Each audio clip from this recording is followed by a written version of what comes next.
Hello, welcome back to my channel. Today I bring you another book tag.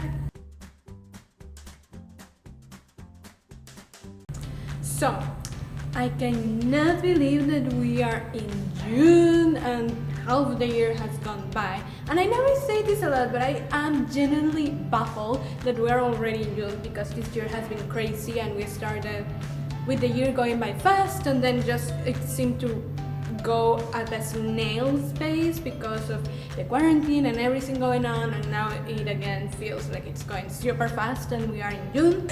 But yeah, it just feels like it's going super fast and I'm genuinely baffled that we are in June. So since we are in June, I bring you something very exciting, and that is the Mid-Year Freakout book tag. Yes, I love this because it really lets you reflect in what you have read in the year and how you are doing in all that you are reading and how good the year has been so far.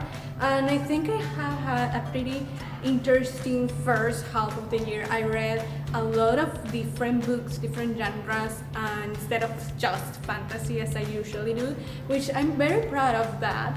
So I've read a little bit of everything and I feel proud about that and happy because I have dipped my toes into different genres that I like. And yeah, it has not been just 5-star books, but never can be, but I found some interesting books in there too, so I'm pretty excited. And I want to start with saying how many books I read, and I read 32 books so far this year, which is not the most I have read, but also life got a little bit more complicated this year, I think, so I'm making my peace with that number. I wish it could have been bigger by this point. I usually have read like 40 books by this point. But yeah, 32 is not terrible, and I think I'm okay with that. I'm reading and enjoying what I'm reading, which is the most important thing, more than a number. So I'm fine with it. I'm fine with it. Anyway, without further ado, let's get it started. The first tag, I suppose, is the best book you have read so far in 2020, and that book, without a shadow of doubt in my mind, is Kingdom of Ash by Sarah J. Maas. And I just don't think there is another book that can topple it this year. Well, maybe something from Brandon Sanderson, but that's still to be seen. But so far, that's definitely the best. The storytelling, it's amazing. The writing style, it's so enchanting. The characters, are so well developed. The plot, it's so engaging. It's so intricately woven, and it's so emotional, and it's natural, and it's human, and it's normal, and it feels real in a way that is so beautiful and so difficult to achieve at times. So definitely Kingdom of Ash by Sarah J. Maas. Second, the best book sequel you read so far in 2020. I haven't read a lot of sequels this year. I must admit that I have concentrated a lot on reading standalones because I felt like reading standalones, and I haven't finished some series that I started and that the sequels and the last books are already out, which I'm gonna get to probably this year. But I have read some, and between those, the best definitely that I have read so far, it's Arusha and the Tree of Wishes, the third book in the Pantava Quartet series by Roshani Shakshi, and it's definitely the best sequel that I read this year. It was something that really dwelled more into the story and added a lot of layers and plot to the story, which I think it's exactly what we needed. So, Arusha and the Tree of Wishes. The third one is a new release you haven't read yet, but you want to. And this one, it's pretty clear to me, and that is Chain of Gold by Cassandra Clare, the first book in the Last Hours new trilogy that she is writing. Came out in March, I think, and I still haven't gotten to it, even though I really want to. And it's mostly circumstantial why I haven't read it, not because I don't want to, but because it's just getting a little complicated to get to the book.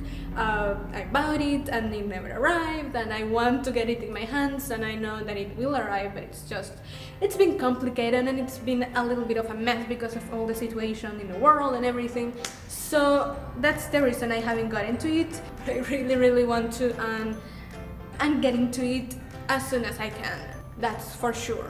The most anticipated release for the second half of the year. Oh, this one it's also super easy for me to say, and it's Rhythm of War by Brandon Sanderson, the fourth book in the Storm Lake Archive series that he has been reading for a little while now. And I've been loving the Storm Lake Archive. My favorite book definitely is Oathbringer, and I'm very nervous about Rhythm of War and what it's gonna do, because I have this nagging feeling that one of my favorite characters is gonna die, and if he dies I'm gonna die with him, and it's gonna be very painful and it's not gonna be pretty, but I just want to know what happens and I need it so much. Biggest disappointment. Yes, we have to go to the not so pleasant parts at some point. And I think my biggest disappointment of the year is definitely Seeking the Truth by Carbone in the Through Lia's Eyes duology. And it's a comic that I was pretty invested in when I first got it, and it was nothing like I thought it was gonna be, which was incredibly sad to me, but you know, it's just what happens. And it was super disappointing because it was nothing like I wanted it, and it was nothing special. Yeah, we have biggest surprise of the year, and again, I don't need to think a lot about this to know which book has been my biggest surprise, but in this case I'm gonna choose a series, and that is the Throne of Glass series by Sarah J. Maas. And it was such a huge surprise because when I started the series, and even before I started the series, I wasn't really excited about it. There is a lot of contradictory opinions about the series out there, and it's somewhat easier to hear the voices that didn't like it, and I was hearing that a lot, and I was like, I'm kinda interested, and I got more interest when Kingdom of Ash came out last year, and there was a lot of buzz about it and a lot of people liking it and everything, and I kinda got back into it and wanted to read it, but I wasn't really excited about it. And then I started it, and in the first 20 pages of the book I was hooked, and I knew that something truly special had been opened to me, and I think that was just a revelation moment, as I haven't had it before, and this series gave me a lot of things that I haven't gotten before in a book. She's somewhat baffling because I've been reading for 4 or 5 years now, but that's what happens, and it was a revelation, and I loved it. Then we have favorite new author.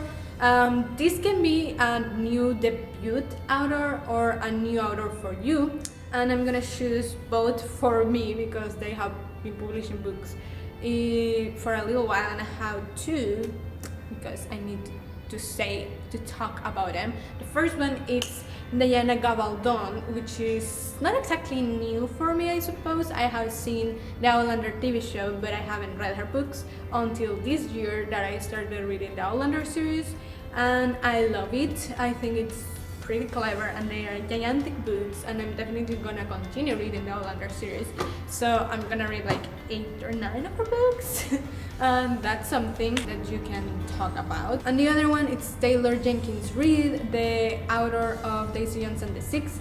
I just but I just read her book this year and I fell in love. Definitely want to read her other works, just haven't gotten around to it, but I'm definitely in for the long ride with her. The next one is newest fictional crush, and for this one I chose Fenris Moonbeam from the Throne of Glass series by Sarah J. Maas, and I just fell in love with him. He's so fun and he's so loyal, and my poor baby deserves the world, and I just love him. I just do. Newest favorite character. And I debated a lot into which character to put here because I have found some amazing ladies out there that I just love. But I decided to go with Fortuna Swom from the book Fortuna Swom by KJ Satan, and she is pretty fierce, but I just love her mental journey in the whole book and how she deals with stuff. think she can be a pretty amazing character. She has a lot of potential, and I love her darker side. I love her darker side, and I had a lot of fun reading her. So I love and I stand Fortuna Swom. Even though she's a little bit crazy, I stand that. The next one is a book that made you cry, and let's get something out there from the beginning. I'm an easy crier. Like, I wouldn't say that I cry for anything and for everything, but I definitely cry if it's emotional. You will see me connecting with the characters, and if it's well worded, I'm probably gonna shed some tears. But recently, the book that made me cry, that it was kind of unexpected, was The Butterfly Garden by Hutchison. I may have said that horribly, sorry. And it's just a very hard book to read. It's very dark and it's very heavy and it deals with a lot of very difficult themes. So it wasn't bubbling my eyes because it was not like that. It was more like a very heavy feeling and a very gloomy feeling throughout the reading. But by the end, there are some things that are happening just like punch my gut, and I had to share some tears because the situation was so screwed up. And that's just it. A book that made you happy. And definitely Queen's Shadow by E.K. Johnston. And definitely I wasn't absolutely loving the writing, and I think it wasn't the best writing that there could have been, but I'm a huge Star Wars fan, so my soul was rejoicing every time I read anything or I heard a name or any situation was described. I don't care. Whatever was happening, I was living it and I was loving it, and it made me really, really happy to get to read the story of Padme Amidala, and I was just really happy. I was just really happy. The most beautiful book you bought this year, and that's definitely a spot occupied by Kingdom of Bad by Mary Lou, and just look at the cover, it's so beautiful. I love blue and the shades that this book has. It's so electric and beautiful, and I love the design. I wish it's kind of like a tree, I think. I don't know, I just think it's gorgeous and I loved it. I fell in love with it and I love it. A book you have to get to before the end of the year, and this book hasn't been released yet, but I have to get it as soon as it gets published, and that is The Invisible Life of Addie LaRue by B. Schwab.